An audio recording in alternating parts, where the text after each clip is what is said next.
გამარჯობა ჩემო მეგობრებო, გამარჯობა ჩემო მაყურებელო, ვინც იცით და ვინ ჯერ კიდევ არ იცით, დღეს მორიგი ვიდეო გავცელდა, რომლითაც სხვებთან ერთად ჩემი პირადი ცხოვრების ამსახველი ფარული კადრების გასაჯაროები დამემუქრნენ, თუ ქვეყანას არ დავტოვებ. მოგესალმებით ყველას, ვინც ბოლო 2-10 წლეულზე მეტია მიყურებთ და მისმენთ, მიუხედავად იმისა, მოგწონთ თუ არა ის, რასაც ამდენი წელია ვაკეთებ.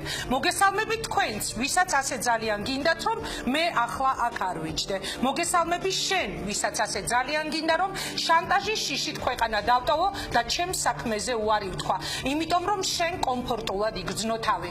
მე ინგა ვარ გრიგოლია, ქალი, შვილი, დედა და მეგობარი. მყავს არაჩვეულებრივი შეყვარებული, მაქვს სექსი და ასეც ვაპირებ გავაგრძელო ჩემი ცხოვრება. ხოლო თქვენ კი ვინ ჩემი პირადი ცხოვრების გასაჯაროებით მემუქრებით და მოითხოვთ რომ ქვეყანა დავტოვო, პირობას გაძლევ, თავს შევაკლავ, ჩემი და სხვა ადამიანების უფლებების დაცვას და ყველაფერს გავაკეთებ იმისთვის, რომ ციხეში მრავალი წლით აღმოჩნდეთ ამ კადრების გადამღებიც და განმახორციელებელიც. წლების წინ მე ჩემი შვილის მოკლის მუქარამ ვერ გამაჭერა და ვერ გამაჩუმა და ეს გამოუძიებელი საქმე ამ დრომდე გამოუძიებელი იდო სოჭში. თუმცა არასდროს ამაზე პირდაპირ ეთერში არ მისაუბრია.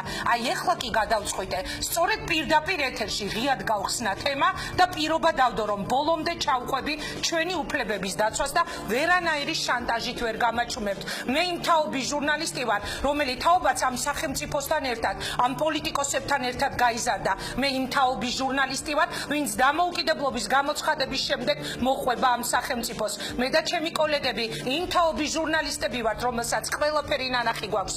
თუმცა აღმოჩნდა, რომ ის რაც ვნახეთ ჩვენი თვალით, ის პროცესები, რაც ჩვენ გავაშუქეთ, ჟურნალი ყოფილა. თურმე 2016 წლის 14 მარტი წინ მქონია. დღეს 2016 წლის 14 მარტია. ალბათ ყველაზე კოშმარულ სიზმარშიც ვერ წარმოვიდგენდი, რომ დღევანდელი დილა მუქარით გათენდებოდა ამ ტიპის მუქარით. ვერ წარმოვიდგენდი, რომ ამ მუქარის შესახებ არც მეტი არც ნაკლები ჩემი შვილისგან გავიგებდი. ჩემი შვილისგან, რომელიც ამ სახელმწიფოსთან ჩვენთან ერთად გაიზარდა.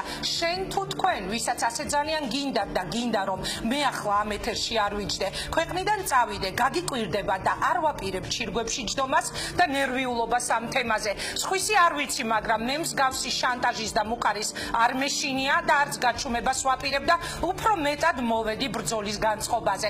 არსა წასვლას არ ვაპირებ. დააშანტაჟეთ და შეაშინეთ, ვინც აქამდე შეგიშინებიათ. მე ღიად ვხსნი ამ თემას. დღეს 2016 წლის 14 მარტია. თბილისიდან 2-3 საათის საფრენზე ანკარაში 34 უდანაშაულო ადამიანი ალბათ ყველაზე დიდ ბოროტებას ტერაქტ შეეწირა. ჩვენგან რამოდენიმე 1000 კილომეტრში სირია ცეცხლის ალშია გახვეული. მსოფლიოს მომავალი ბედი წყდება და ამ დროს აქ თბილისში ვიღაც აფეთქების გარეშე ტერაქტებს გვიწყობს. მე ინგა გრიგოლიას კი არა, ჩემს შვილ მარიამს კი არა, ჩემს ოჯახს კი არა, ჩემს მეგობრებს კი არა, პოლიტიკოსებს კი არა, ყველას გვიწყობს, ვინც ახლა მიყურებს ან არ მიყურებს. ყველას, ვინც ახლა ბაზრობაზეა ლუკმაპურის საშოვნელად, მეტროს მემანქანეს, რომელიც დილის 5 საათიდან გვირაბშია. იმათ, ვინც ახლა ჯარიაშენში საკუთარი თვალით უყურებს სოციალ ოკუპაციას, იმათ, ვინც დღეს დილით ბავშვები ბაღში და სკოლაში მიაცილა. აი იმათ, ვინც ახლა მერხებთან ზის და სწავლობს, რომ მერე უკეთეს საქართველოში იცხოვროს. იმათ, ვინც დღეს უნივერსიტეტში საპროტესტო აქციებზე დგას. იმათ, ვისაც დღეს პაემანი აქვს საყვარელ ადამიანთან. იმას, ვინც დღეს ბანკში კრედიტი გადაიხადა. იმათ, ვინც საგაზაფხულო ხვნათესისთვის ემზადება, ვინც საკრებულოში, გამგეობაში, სამინისტროებში, წარმატებულ კომპანიებში მუშაობენ. იმ რაგბისტებს, ვინც 2 დღის წინ რუსეთი კიდევ ერთხელ დაამარცხეს. იმ ფეხბურთელებს, რომლებსაც ახალი მწვრთნელი ეყოლებათ. იმ მომავალ დედებს, რომლებიც ახალი სიცოცხლის მოლოდინში არიან. ყველას იმას, ვისაც გონია, რომ ეს მას არ ეხება. ეს პირადი ტერაქტი ჩვენ ყველას ერთად გვეხება. ამიტომ არ ვაპირებ მე გაჩუმებას. ჩემი შვილის, ჩვენი უკეთესი მომავლისთვის და უფლებებისთვის ბრძოლა სწორედ ახლა იწყება. დღეს 2016 წლის 14 მარტია. გამარჯობა, მე ინგა გრიგოლია ვარ და ვიწყებ. დღეს ბევრი სტუმარი გამოთქვამს საკუთარ ას, თუმცა მანამდე მოდით ერთად მოვისმინოთ